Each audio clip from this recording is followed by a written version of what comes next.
Donc, c'est déjà le moment de conclure, mais avant de laisser la parole à Pascal, j'ai une ou deux informations importantes pour vous.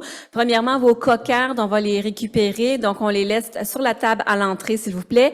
Deuxième chose, pour ceux qui étaient en autobus, je vous mentionne que l'autobus, elle est du côté de la cathédrale, l'autre côté de la rue, donc pour éviter de vous chercher, vous perdre. Peut-être que c'est arrivé ce matin pour certains, mais là, ça arrivera pas en fin de journée. Donc, voilà, l'autobus est là pour vous. Donc, pour le mot de la fin, je vais inviter celle qui, conjointement avec le comité, a mené de main de maître, faut le dire, la réalisation de ce sommet. Une bonne main d'applaudissement pour Pascal Malenfant.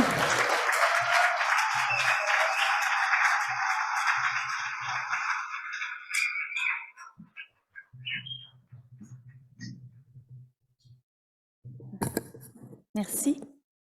Alors, ça se termine déjà, le deuxième sommet du mycotourisme au Québec. Je vais être quand même brève. Je vais juste revenir avec quelques petits éléments de la journée. D'abord, je voulais vous dire que toutes les conférences ont été filmées.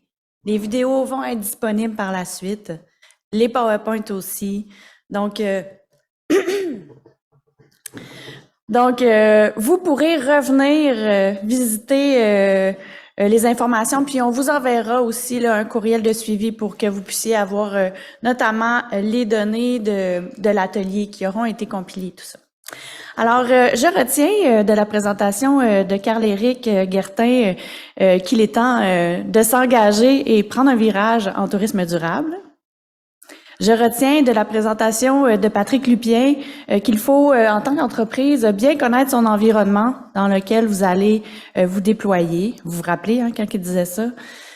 Vous regrouper aussi pour mieux vous positionner dans cet écosystème-là. Et aussi développer vos connaissances, vos compétences et les faire cohabiter avec votre image de marque, la qualité de votre offre, puis votre passion. Je retiens de la présentation de Joachim Latorre qui nous a vraiment fait réfléchir là, sur les motivations. Ses réflexions sur les motivations, les raisons, les motivations, les types de mycotouristes, c'est vraiment super intéressant. Et je pense qu'il faut qu'on s'attarde à ces détails-là pour être capable de mieux se positionner par la suite.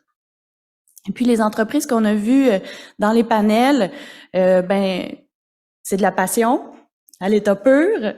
C'est des gens qui sont super généreux. C'est commun à chacune de ces entreprises-là, cet amour du milieu forestier, cet amour du champignon, cet amour du bon produit aussi, là, ça se voit, ça se sent.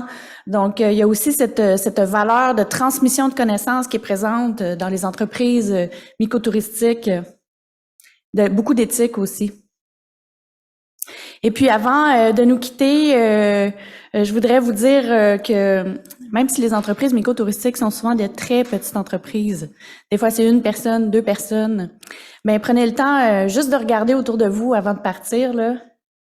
On est tous là ensemble, en train de développer la filière mycotouristique québécoise. Donc, il y a personne qui est seul là-dedans. On est tous là ensemble, puis soyons fiers de ce qu'on est en train de construire. Super important. Alors, merci beaucoup d'avoir été là.